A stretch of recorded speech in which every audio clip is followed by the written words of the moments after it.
لكل محب التقييمات. لكل محب التصنيفات لو حابب تعرف أغرب المعلومات وحاجات عمرك ما تتوقع ان هي حقيقه، يبقى أنت جيت المكان الصح. فاهلا بكم في المحتوى الاكثر تنوعا على اليوتيوب.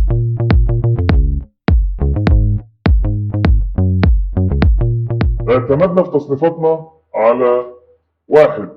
آرائنا الشخصية. 2. على تنوع المحتوى. 3. حاولنا في تصنيف الوطن العربي إن احنا نجيب من كل بلد شخص أو يوتيوبر.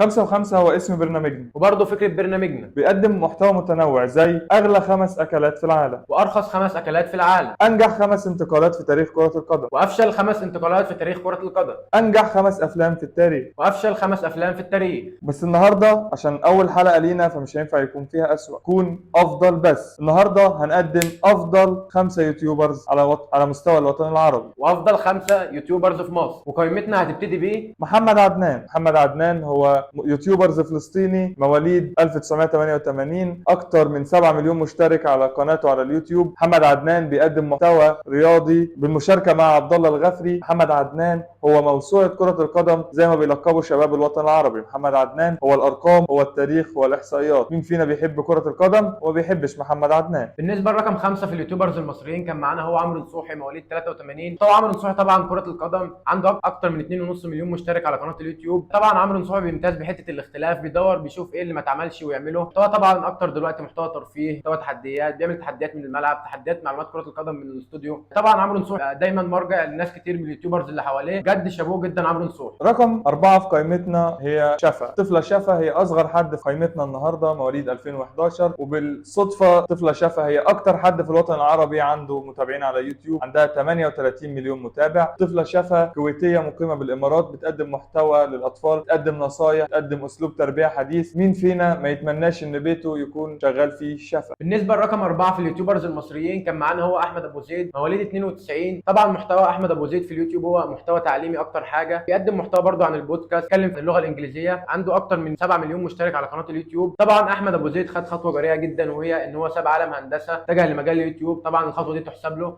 فبجد شابوه احمد ابو زيد. رقم 3 في قائمتنا هي نارين عمارة أو نارين بيوت زي ما بيعرفها متابعينها على اليوتيوب. نارين هي المحتوى الأكثر تنوعا على اليوتيوب. نارين بتقدم محتوى ترفيهي، محتوى تحديات ومقالب، بتشارك أصحابها في كل حاجة، بتشارك متابعينها في كل حاجة، لدرجة إن هي في مرة شاركت متابعينها وهي في عملية وتحت تأثير المخدر، وإزاي كانت بتتكلم أو إيه الحاجات اللي خرجت منها. نارين لو أنت زهقان كده تتفرج على نارين. بالنسبه لرقم 3 في اليوتيوبرز المصريين كان معانا هو عمر خالد شاور من مواليد 2000. المحتوى بتاعه طبعا محتوى كوميدي، عنده اكتر من 8 مليون مشترك على قناه اليوتيوب، بيقدم محتوى كوميدي، بيعمل مقالب. طبعا عمر شاور عمل حملات خيريه كتيره، وقرر ان هو يدعم الاطباء. فتره كانت مصر بتمر بازمه عصيبه جدا، وهو ان هو بيدعم الاطباء، فدي خطوه ان هي تطلع من شاب عنده 20 سنه، فبجد شابوه عمر شاور. رقم 2 في قائمتنا هو حسين سلام أو سحس. طبعا أي حد بيهتم بمحتوى الأكل لازم يهتم بحسين سلام. حسين سلام بيلف مطاعم كتير، بيلف بلاد كتير، بيعمل يوم كامل من أكل بلد معينة. حسين سلام بينصح الناس تاكل إيه ما تاكلش إيه. حسين سلام هو يوتيوبرز سعودي عنده أكتر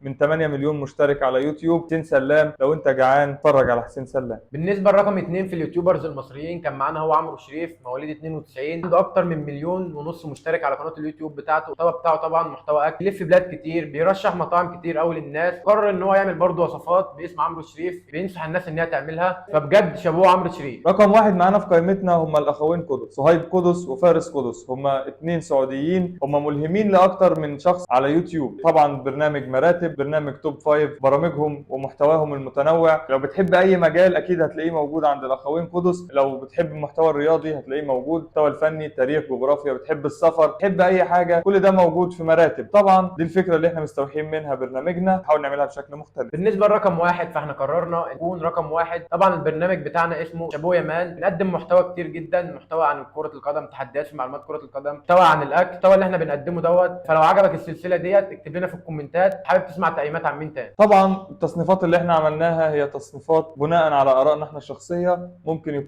تكونوا مختلفين معانا او متفقين معانا، ولكن احنا اجتهدنا وحاولنا نجمع الآراء او اغلب الآراء اللي متفق عليها شباب الوطن العربي ومتابعين يوتيوب الوطن العربي. وفي نهايه حلقتنا طبعا ما تنساش تعمل لايك وسبسكرايب واشتراك في القناه وتفعل زر الجرس، وتابعنا على كل صفحات السوشيال ميديا، والسلام.